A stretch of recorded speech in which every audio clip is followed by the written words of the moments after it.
Hello friends, welcome to my channel Sushant Chess Wise. Today we are at the next topic, that is the mixed combinations. We are at the second position of our topic.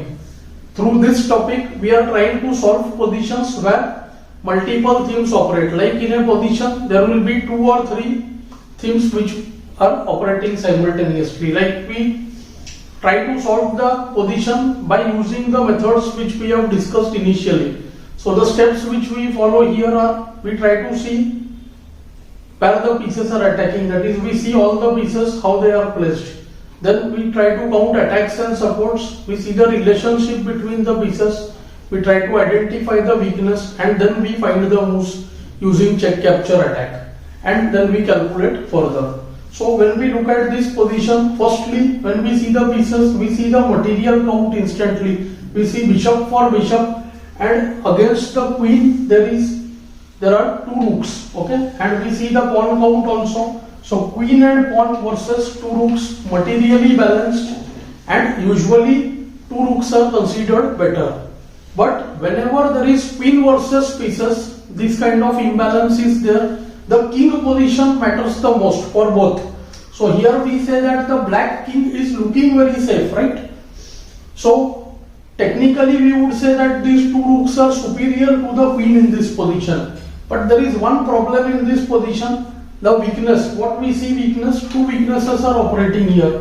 One, these pawns, they are falling on the bishop's color, which we cannot call a real weakness at first, because the pawn on g6 is well protected and it can be supported also. But the main weakness is the b1 rook, which is unprotected, and when we see the relation, we see they are placed on the same diagonal, the king and the rook. They are placed on the same diagonal. This makes white realize that there is some potential possibility of attack on these 2 pieces.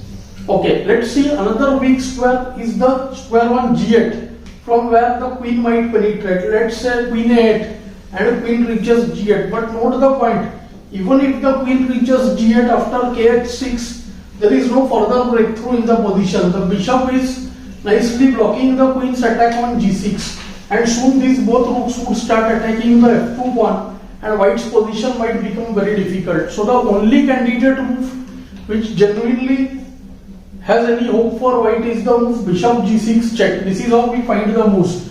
We try to use check, capture, attack, and here see there is bg6, there is queen a6 attacking g6, and there is the move queen a8 attacking the g8 square. We just now saw queen a8 doesn't help. Let's look at queen a6. After queen a6, we are attacking the g6 square. The pawn on g6 can be defended by rook g5. And when we see after f4, there is no need to move the rook instantly.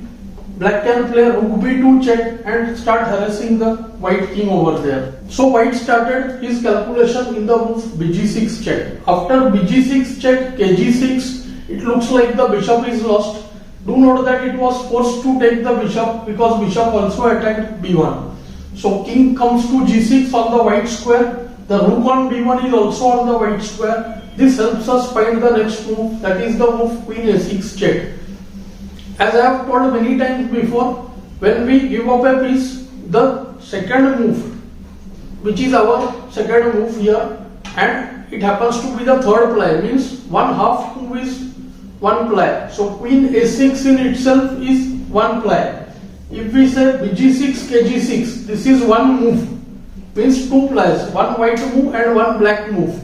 That makes 1 complete move. They involve 2 plies. And here the third ply is very important, the check on a6.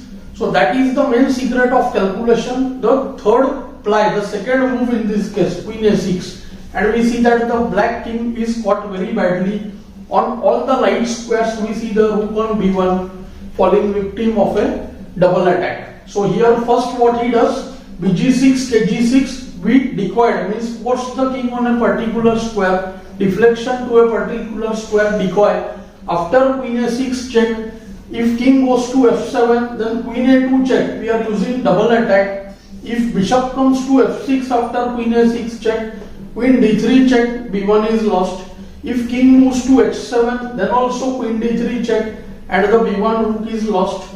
King has choice between f5 and g5. Again after king f5 also queen comes to d3 and b1 is lost. So after the moves bg6, kg6, queen a6 check, the only other option is king g5.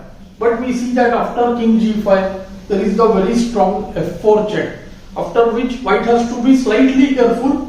kg5, f4 check, king f5, and he should not take fe now, because fe will just cost a pawn. Black will first play rook check, put the rook on the black square and take the pawn on e5 with the bishop. When winning for white would be very difficult. Let's play the moves and see. kg5, f4, king f5, fe blunder we can say, because after fe rook b2, king g1, bishop e5, and we suddenly note that the rook and bishop are helping black king. The king will not be given plenty of checks. Even if checks come, the king is safe. Rook on b2 is not hanging, so black is trying to safeguard his pieces. They are protecting each other, and the white king is unable to come up the board. And pawns, we see there is only one extra pawn, so converting this position is very difficult. Most likely result would be a draw here. So here white plays queen d3 check, k e6, staying out of the f6 square, because fe5 would be check and the rook would be lost. Queen takes b1, rook e2 check, king h1, staying out of the black squares. We don't want the bishop to enter with checks, and this position we can say is easily winning for white, because queen and two pawns for rook and bishop. Soon there will be a passed pawn. Already there is one passed pawn. Soon there will be two passed pawns after g4, and the queen is eyeing the g6 square. So this position is already losing. Maybe there is rook b2, but after rook b2, queen g6, bf6, white can also snatch the h pawn, and this position is easily winning for white. So we can say there were lot of variations, but the position was not very complicated. I hope you are finding these lessons useful. Do like, share and subscribe the channel. Thanks for your time.